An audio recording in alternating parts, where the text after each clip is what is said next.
இதுக்கு முன்னாடி அப்படி தானே இருக்குது சார் இதுக்கு முன்னாடி நம்ம வந்து தேனியில் உதவாங்கினாங்க சார், அப்போ பேசணும். இப்போ நம்ம வந்து சாரி பூக்கடையில் அடி வாங்கியிருக்காருங்க, அதை பார்த்துட்டோம். அடுத்து பொறுத்து பார்ப்போம் எங்கே உதவாங்கிறாருங்க. இல்லை, சேலத்தில் பெரிய சம்பவம்லாம் இருக்குது சரிங்களா. காமராசர் அப்படின்றது வேற, காமராசர் அப்படின்னா அது வேற. அவங்க சொல்கிறது காமராசர். கொள்கை தலைவர் யாருன்றது நீங்களே முடிவு பண்ணீங்க. அவங்க தலைவர் தான் கொள்கை தலைவர். இப்போ யார் காமராசர் யாருன்றது இப்போ தெரிஞ்சிச்சா உங்களுக்கு? அது எப்படி நீங்கள் டிஎம்கே ஓட்டு போடுவீங்க?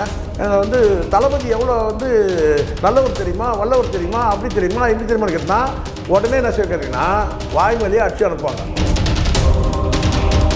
யாருடா அடித்தான், எதுக்குடா அடித்தான், என் பேரை சொன்னியடானோ, என் பேரை சொன்ன பிறகு தானே அடின்னு அடிச்சாருங்க. அந்த மாதிரிக்காக தான் இது இந்த ஆதவர்ஜி நான் பேசுகிறேன், டிஆர் பேசுகிற மாதிரியே இருக்குது. இது தைரியம் தான். என்ன சொல்கிறா தாவேக்காவை சார்ந்தவங்க சர்வே எடுங்க, அப்படி ஏதாவது நீங்கள் வந்து ஒரு அறைகோல் கொடுத்துருக்கீங்களா, அப்படி ஒரு வேலை நடத்திருக்கீங்களா? சரி, அப்படியே போயிருந்தாலும் கூட எதுக்காக கர்ப்பிணி பெண்ணை அனுப்பினேன்? டிவிக்கேனால அலர்ஜியாக இருக்குது. சேலத்தில் மக்கள் பயந்துனுக்கிறாங்க. இவனுக்கு வேறு சேலம் மாநாடுன்னு வேறு சொல்கிறானுங்க. இங்கே வந்து என்னென்ன அமக்கலம் பண்ண போகிறாங்கன்னு சொல்லிட்டு பயந்துருக்கிறானுங்க. அதில் வேறு பார்த்தீங்கன்னா ஃபுல்லாக மலைங்க சுற்றி 4 மாதம் கர்ப்பமாக இருக்காங்க. அவங்கள போய் மிதிச்சிருக்கிறாங்க. இந்த இவனுக்கு எப்போ தெரிஞ்சிருக்கு பாருங்க, அடி உதலாம் வாங்குறப்ப 4 மாதம் கர்ப்பிணி தெரிஞ்சிருக்கு இவனுக்கு. நீங்கள் சொல்கிறத பார்த்தா பொறுத்து வந்து பார்க்கலன்னா அடுத்த முறை எப்போ உதவாங்கிறாங்களோ அப்போ பேசலான்ற மாதிரி இருக்குது சார். நீங்கள் சொல்கிறத பார்த்தா சார் அப்படி தானே இருக்குது. இந்த வீடியோ பார்க்குறது தெரியாது, நீங்கள் சொல்கிறத வைக்கிறோம் சார். சரி சார், பொறுத்திருந்து பார்க்கலாம் சார். அடுத்தது எங்கே வரும்?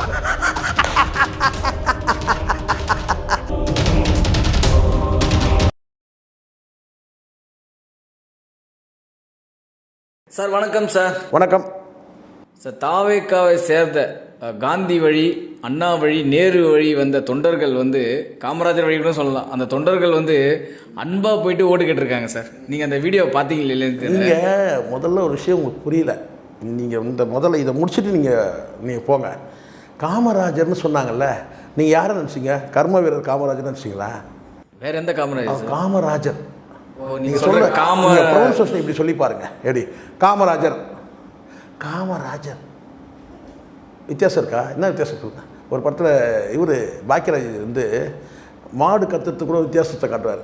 இது ஒரு மாடு வந்து பசினா எப்படி கத்தும், அதே வந்து சினைக்கு போகும்போது எப்படி கத்தும்னு சொல்கிறார். இது மா, இது மா மா மா அந்த மாதிரி எது கேட்டிங்கன்னா அதே மாதிரி தான் அந்த படத்தில் சார் ஆரிரோன்றது தாலாட்டு பாட்டு எப்படி இருக்குது?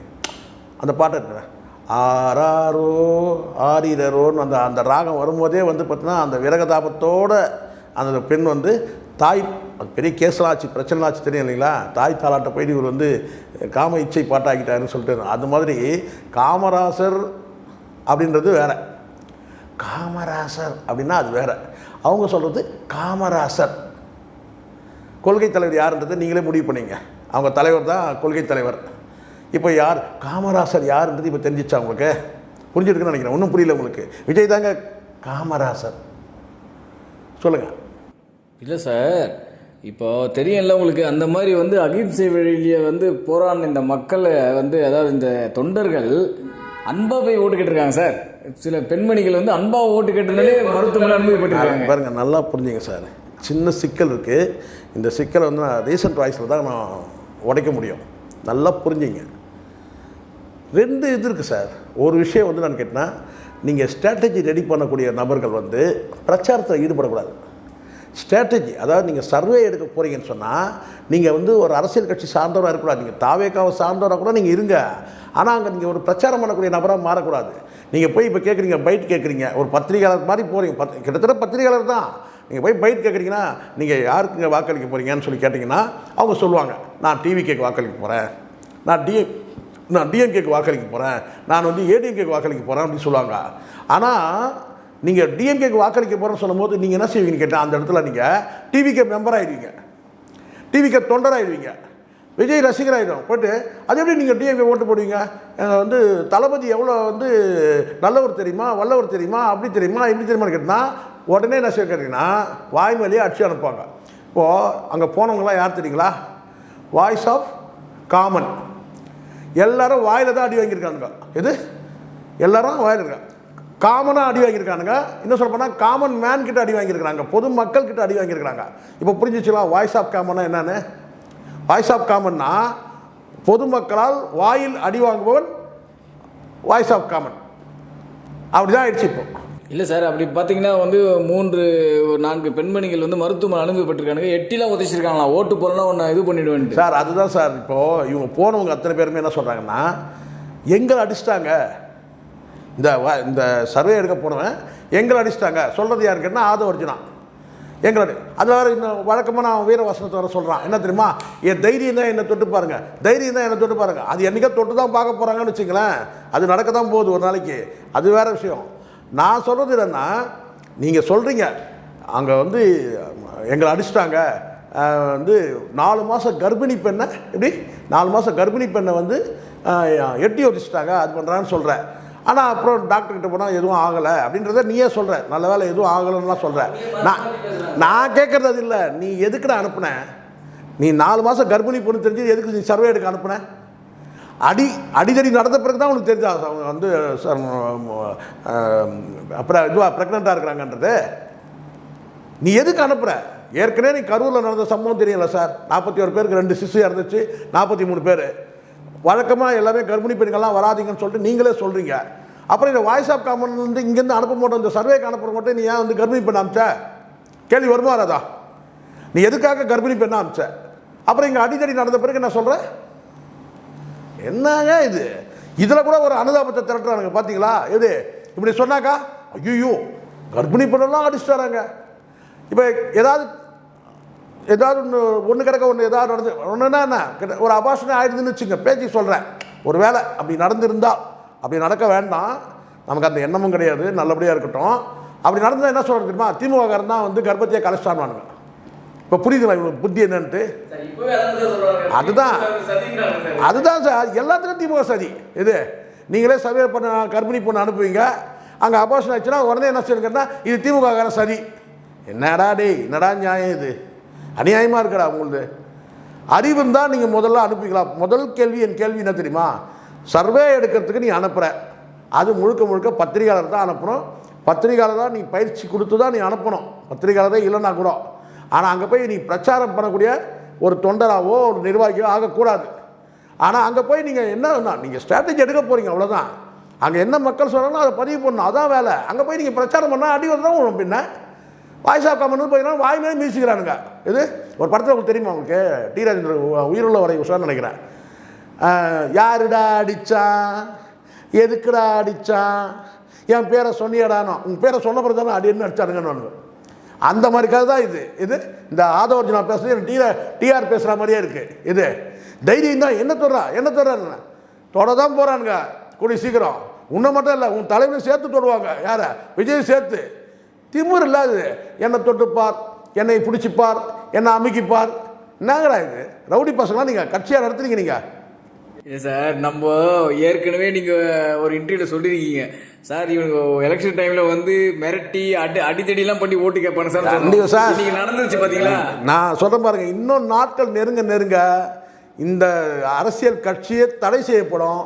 ஒரு 30-40 தொகுதிகள் வந்து பார்த்தீங்கன்னா தேர்தலை நிறுத்துகிற சூழல் வரும். இதெல்லாம் நடக்குதா இல்லையா பாருங்கள். ஒரு 30-40 தொகுதியில் தேர்தலே நிறுத்தக்கூடிய சூழல் வரும். கடைசியில் மக்கள்லாம் திரண்டு போய் என்ன கேட்டிங்கன்னா, இவங்க சொல்கிறானுங்க இல்லையா டிஎம்கே வெர்சஸ் டிவிகேன்னு. இந்த டிவிகே மேலே உள்ள வெறுப்பில் எல்லாரும் என்ன செய்யறாங்க, டிஎம்கே போட்டு குத்த போகிறாங்க ஓட்டை. நீங்கள் ஒன்றா பாருங்கள், அது நடக்குதே இல்லை. இப்போ பொதுமக்கள் பேச ஆரம்பிச்சாங்க. அதிமுக கூட போட மாட்டாங்க. ஏன்னா இவங்க தானே சொல்கிறானுங்க டிஎம்கே வெர்சஸ் டிவிகேன்ட்டு. எல்லாரும் ஓட்டை மாற்றி டிஎம்கே குத்த போகிறாங்க. அது ஒரு நடக்க போது பாருங்கள். ஏன்னா பப்ளிக் வந்து அண்ட்ரஸ்ட்டு, பப்ளிக் வந்து பயங்கர டிஸ்டர்பு, பப்ளிக் ரொம்ப வெறுத்து போயிருக்காங்க, பப்ளிக் பயங்கர கோபத்தில் இருக்கிறாங்க, பப்ளிக் வந்து ஆவேசமாக இருக்கிறாங்க சார், பப்ளிக் ஆக்ரோஷமாக இருக்கிறாங்க, டிவிக்கே மேலே ஒரு கடுப்பில் இருக்கிறாங்க உண்மையாக. ஏன்னா எல்லா இடத்துலையும் போகிற இடத்துல விசில் அடித்து நாசம் பண்ணுறாங்க சார். பப்ளிக் ரொம்ப பயங்கர டிஸ்டர்பாக இருக்குது. இதான் உண்மை சார். இது ஒரே ஒரு வடிவேல் காமெடி தான் ஞாபகத்துக்கு தோணுது. என்னென்னா அடேங்கப்பா, அடி கொடுத்த கைப்பிள்ளிக்கே இவ்வளவு அடினா அடி வாங்கணும் உயிரிழப்பா நீங்க நினைக்கிறீங்களா? நீங்க பேசும்போது அடி வாங்கணும் இவனுங்க வந்து மைக்ல பேட்டி கொடுத்துட்டு இருக்காங்க. அடிச்சவங்க ஹாஸ்பிட்டல் ஆக்சுவலாக ஒரு விஷயம் நல்லா புரியுங்க. சேகர் பாபு அவர்களை கேட்குறாங்க, அமைச்சர் சேகர் பாபு கேட்குறாங்க, சார் இந்த மாதிரி வந்து சர்வே எடுக்க வந்தவங்களை வந்து இந்த மாதிரி தாக்குறதா முதல் வந்து குற்றச்சாட்டு இருக்குது, இந்த மாவட்ட நிர்வாகிகள் திமுக நிர்வாகிகள் வந்து அடிச்சிட்டாங்கன்னு. அதுக்கு அவர் என்ன சொல்கிறாருன்னா, போல்டாக சொல்கிறாரு, ராஜீவ்காந்தி ஹாஸ்பிட்டலில் படுத்துட்ருக்குறாங்க, அவங்க யாருன்றதை முதல்ல போய் பாருங்கள், அவங்க பப்ளிக் கிட்ட சண்டை போட்டுக்கிறாங்க, அங்கே என்ன நடந்ததுன்னு பார்த்துட்டு செய்தியை போடுங்கன்றாங்க சொல்கிறார். அப்போ எவ்வளோ தெளிவாக இப்படி சொல்கிறாருன்னா, நீங்கள் போங்கன்றார். ராஜீவ்காந்தி ஹாஸ்பிட்டல் தான் போய் படுத்துட்டு இருக்கிறாங்க, போய் பாருங்கள். இப்போ புரியுதுங்களா? சரி சார், நான் இப்படி எடுத்துக்கிறேன் சார், நீங்கள் சொல்கிற மாதிரி எடுத்துங்க. டிவிக்கு ஆட்களை டிஎம்கேல இருக்கிற கட்சிக்காரங்க அடிச்சிட்டாங்க, ரணகாயமாயிட்டாங்க, மிதிச்சிட்டாங்க, வந்து பார்த்தீங்கன்னா வந்து உடல் முழுவதும் காயம், அதுவும் கர்ப்பிணி பெண்ணா அடிச்சாங்க. நீங்கள் என்ன செய்யணும்? உங்கள் தலைவர் என்ன செய்யணும்? அப்போலோ ஹாஸ்பிட்டல் தூக்கியிருக்கோன்னா தூக்கிருக்கல சார். அப்போலோ ஹாஸ்பிட்டலுக்கு ஏன் வந்து ராஜீவ்காந்தி ஹாஸ்பிட்டலுக்கு அனுப்புறீங்க? உங்கள் கட்சி நிர்வாகி இல்லை, டிஎம்கே ஆட்களால் அடி வாங்கியிருக்கிறாங்கல்ல, காயப்பட்டிருக்குல்ல, ப்ரைவேட் ஹாஸ்பிட்டல் தூக்குங்க, அப்போலோ ஹாஸ்பிட்டல் தூக்குங்க. அப்போது இப்போ புரியுதுங்களா? அங்கே இவங்க தள்ளுமுள் ஏற்படுத்தல. நான் நேற்று நைட்டு எனக்கு வந்த தகவல் நான் சொல்கிறேன், பாரபட்சம் இல்லாமல் நான் பேசுகிறேன். அங்கே மோதல் ஏற்படுறதுல வந்து பார்த்தீங்கன்னா இவங்க வாக்குவாதம் பண்ணியிருக்கிறாங்க சர்வே பண்ணுற இடத்துல. அப்போ அந்த இடத்துல வந்து வாக்குவாதத்தில் வந்து அவங்க வழக்கமாக வந்து திமுகவுக்கு வாக்களிக்கிறவங்க இருந்திருக்கிறாங்க. அப்போ அவங்களுக்குள்ள ஒரு வாக்குவாதம் ஏற்பட்டிருக்கு. அந்த வாக்குவாதத்தில் கைகலப்பாயிருக்கு. அதுக்கு பிறகு மாவட்ட நிர்வாகிகள் வந்திருக்கிறாங்க. ஒரே கேள்வி தான், ஏன் சர்வே பண்ண அனுப்பணும்? சரி, அப்படின்னா கூட இது வந்து ஏதாவது இதுக்கு முன்னாடி ஏதாவது அறிவிப்பு ஏதாவது இருக்கா? தமிழ்நாடு முழுவதும் தாவேக்காவை சார்ந்தவங்க சர்வே எடுங்க, அப்படி ஏதாவது நீங்கள் வந்து ஒரு அறைகோல் கொடுத்துருக்கீங்களா? அப்படி ஒரு வேலை நடத்திருக்கீங்களா? சரி, அப்படியே போயிருந்தாலும் கூட எதுக்காக கர்ப்பிணி பெண்ணை அனுப்பினேன்? இந்த நேர்மையான கேள்வி இது. நீயே சொல்கிறல்ல, கர்ப்பிணி பெண்ணு கூட பார்க்குறேன். நீ கர்ப்பிணி பெண்ணுன்னு பார்க்காம ஏன்டா சர்வே காமிச்ச? சர்வேன்றது வெயிலில் நிற்கணும் சார், 10 வீட்டுக்கு போகணும் சார், படிக்கட்டில் ஏறணும் சார், ரோட்டில் நடக்கணும் சார். 4 மாதம் கர்ப்பிணி பெண்ணை யாரும் அனுப்புவீங்களா? அப்போ அனுப்புறது உங்கள் தப்பு இல்லை. முதல்ல அதே தான் கரூர்லேயும் பண்ணீங்க. லேட்டாக போனது உங்கள் தப்பு. ஆனால் அதை பற்றி பேசவே மாட்டேங்கிறீங்க, அதை பற்றி அந்த பக்கமே போக மாட்டேங்கிறீங்க. லேட்டாக போனது உங்கள் தப்பு தாண்டானா அது யாரும் இது வரைக்கும் ஒத்துக்கவே இல்லை. இப்போ கர்ப்பிணி பெண் அனுப்புனது யார் தப்பு? இதுக்கே வந்து பார்த்தீங்கன்னா வந்து ஆதவர்த்தினா மீது ஒரு வழக்கு பதிவு பண்ணலாம். கர்ப்பிணி பெண் எப்படி நீ சர்வே எடுக்க அனுப்புவேன்? வெயில்லையும் வந்து படிக்கட்டுலையும் வந்து ரோட்லையும் நடக்க விடுவேன்? நான் கேட்குறேன். சர்வேன்றது ஒரு ரூமுக்குள்ளே உட்காந்து எடுக்கிறது இல்லை சார், ரோடு அலையணும்ல. எப்படா சார் நீ கர்ப்பிணி பெண்ணை நீ அனுப்புன? சார், மருத்துவமனையில் இருக்கிற அந்த பெண்மணிகளே பேட்டி கொடுக்குறாங்க. என்ன சொல்கிறாங்கன்னா, சார் தாவேக்காவுக்கு ஓட்டு போட சொல்லி எங்களை உதைக்கிறாங்க அப்படின்றாங்க, நெஞ்சிலே மிதிக்கிறாங்கன்றாங்க. ஆட்சி வந்தால் என்ன பண்ணுவாங்க சார்? நான் சொல்ல மாட்டேன், வாக்குவாதங்கள் கண்டிப்பாக நடந்திருக்கும் சார். அது வந்து இயல்பாகவே நான் சொல்ல மாட்டேன். ஏன்னா அங்கே நம்ம இந்த வாய்ஸ் ஆஃப் காமன்ல நம்ம தம்பிங்க இருக்கிறாங்க, ட்ரெயின்டு பீப்புள் இருக்காங்க. பத்திரிகையாளர்களை வந்து இப்போது ரீசெண்டாக ரெக்ரூட் பண்ணாங்க, அதில் நம்ம பசங்களாம் இருக்காங்க. அவங்களுக்கு தெரியும். ரெண்டாவது, ரொம்ப சாஃப்டான பசங்க. உள்ளபூர்வமாக வந்து அவன் வந்து டிஎம்கே டிவிகேன்ற பாரபட்சம்லாம் இல்லாமல் ஒரு பத்திரிகையாளராக, உளவியலாக ஒரு பத்திரிகையாளராக வந்து அவன் வேலை செஞ்சிட்ருக்கிறான். அதனால் அவனுக்கு எப்படி ஒருத்தர் வந்து சைக்காலஜிக்கலாக எப்படி வந்து அவன் வந்து கேள்வி கேட்கணுன்றதுலாம் அவனுக்கு தெரியும். Trained people. ஆனால் அன்ட்ரெயின்டு பீப்புள் இருக்கானுங்கள்ல, கட்சியை சார்ந்தவன் இருக்கானுங்கள, அவனுங்களும் இதில் கலந்துட்டானுங்க. அப்போ அவனுக்கு போய் கேட்கும் போது என்ன செய்யணும்? நாங்கள் வாக்குவாதம் ஆகுது, நீங்கள் வந்து யாருக்கு வாக்களிக்க போகிறீங்க? நாங்கள் டிஎம்கே தான் வாக்களிக்க போகிறோம். ஏமா 2 முறை ஊழல் பண்ண கட்சி, அந்த கட்சி 2 கட்சியுமே ஊழல் பண்ண கட்சி, அந்த கட்சியை ஓட்டு போடணும்னு சொல்கிறீங்க நீங்கள் அப்படின்னு சொல்லும் போது அங்கே வாக்குவாதம் வரும். அதைத்தாங்க பண்ணியிருக்கிறாங்க, அதுதான் அங்கே நடந்திருக்கு. அப்போ யார் தப்பு? இது நீங்கள் ரெக்ரூட் பண்ண நபர் சரி கிடையாது. நீங்கள் ஒன்று ஸ்ட்ராட்டஜி ரெடி பண்ணக்கூடியவங்க, இல்லை சர்வே எடுக்கக்கூடியவங்க, கருத்து கணிப்பு எடுக்கக்கூடியவங்க, அதுக்கு தனியார் டீம் உருவாக்கணும். அங்கே கட்சிக்காரன் நீங்கள் அனுப்பக்கூடாது. கட்சிக்காரர் எடுக்கிற கருத்து கணிப்பு எப்படி சார் இருக்கும்? அதுதான் அங்கே நடந்திருக்கு. வாக்குவாதம் ஏற்பட்டு கை கலப்பாயிருக்கு. இல்லை, இதில் இன்னொரு முக்கியமான விஷயம் கேளுங்க. இவ்வளோ விஷயம் நடந்திருக்கு. விஜய் உட்காந்து ஹாயாக பனையூர் பங்களாவில் உட்காந்து டிட்டு போடுறாரு. அதான் சார், நான் தான் சொல்லலை, அவங்ககிட்ட வேறு என்ன சார் எதிர்பார்க்க முடியும்? நீங்கள் உடனே எழுந்து வந்துடக்கூடியவனா, இல்லை ஃபோனில் வந்து எல்லாரையும் வந்து நலம் விசாரிக்கக்கூடியவனா. 6 பேர் செத்தாங்க, 43 பேர் செத்தாங்க, அதையே இவன் பனையூர் வந்து ரசித்த கோமாளி கூட்டம் தானே சார் இது. அவன் எப்படி இருக்கும் அப்படின்னா அப்படி தான் இருப்பான். அதனால தான் நம்ம வெறுக்கிறோம். அவன் ஏன் வேணான்றோம், விஜய் ஏன் வேணான்றோம். இதே வந்து ஏதாவது கல்யாணம் நடந்தாங்க, கல்யாணத்துக்கு போவான் சாயந்தரம். அப்போ தான் இப்போ 2 நாள் முன்னாடி போனான்ல. இல்லை சார், இப்போ இன்னொரு முக்கியமாக ஒரு பக்கம் இப்படி நடந்துட்டு இருக்கு, இன்னொரு பக்கம் திருவண்ணாமலை மாவட்டத்தில் ஒருத்தன் வந்து கத்தியை வச்சு ரோடு ஃபுல்லாக சுற்றிருக்கான் பிறந்தநாள் விழான்ட்டு. அதான் இன்னும் நிறைய கூத்து இருக்குது. இன்னும் போக தான் தெரிய போகுது சார். எல்லாரும் சொல்கிறாங்க சார் நீங்கள் சொல்கிறதெல்லாம் ஒன்று ஒன்றா நடந்துக்கினே வருது சார். நான் இன்னும் நிறைய சொல்லுவோம், வெயிட் பண்ணுங்கன்னு இன்னைக்கு காலையில் கூட. ஏன்னா அந்த அளவுக்கு வந்து மக்கள் வந்து வெறுப்பை வந்து உமிழ்ந்த சூழ்நிலை இருக்கிறாங்க சார். டிவிக்கேனால அலர்ஜியாக இருக்குது. சேலத்தில் மக்கள் பயந்துனுக்கிறாங்க.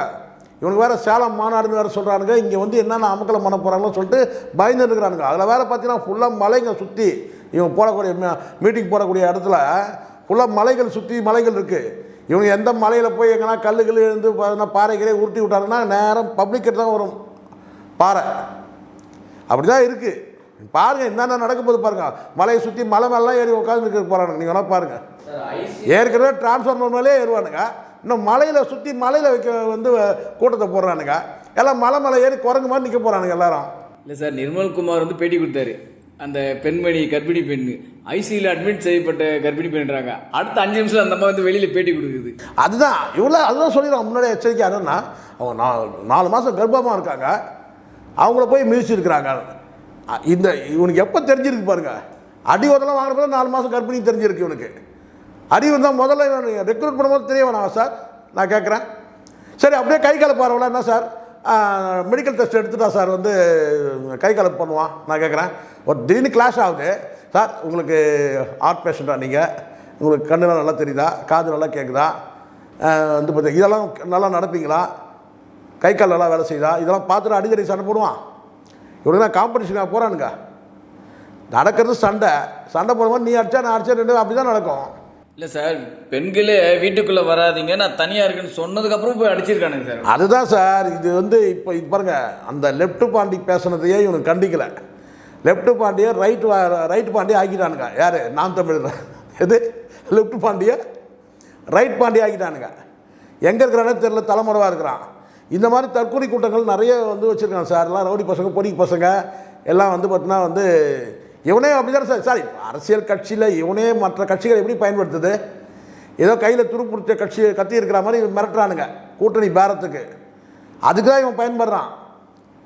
நீங்கள் விட்டிங்கன்னா நான் விஜய் கிட்டே போயிடுவேன் அப்படின்னு சொல்கிற மாதிரி கூட்டணி பேரத்துக்கு மிரட்டுறதுக்காக பயன்படக்கூடிய ஒரு மொக்க கத்தியாக தான் விஜய் இருக்கிறான். சரி சார், நம்ம பொறுத்திருந்து பார்ப்போம். இன்னும் வந்து இப்போ 13ஆம் தேதி மீட்டிங் சொல்ல பொறுத்திருந்து பார்க்கலன்னா அடுத்த முறை எப்போ உதவாங்கிறாங்களோ அப்போ பேசலான்ற மாதிரி இருக்குது சார். நீங்கள் சொன்னதை பார்த்தா சார் அப்படிதானே இருக்குது. இந்த வீடியோ பார்க்குறது தெரியாது. நீங்கள் சொன்னதை எடுத்துட்டு சார். சரி சார், பொறுத்திருந்து பார்க்கலாம் சார். அடுத்தது எங்கே உதவும்? இதுக்கு முன்னாடி அப்படி தானே இருக்குது சார். சார் இதுக்கு முன்னாடி நம்ம வந்து தேனியில் உதவாங்கினாங்க சார், அப்போ பேசணும். இப்போ நம்ம வந்து சாரி பூக்கடையில் அடி வாங்கியிருக்காருங்க, அதை பார்த்துட்டோம். அடுத்து பொறுத்திருந்து பார்ப்போம் எங்கே உதவாங்கிறாருங்க. இல்லை, சேலத்தில் பெரிய சம்பவம்லாம் இருக்கு. 13ஆம் தேதி எங்கே சார் போட்டிருக்காரு? 13ஆம் தேதி இப்போ மீட்டிங்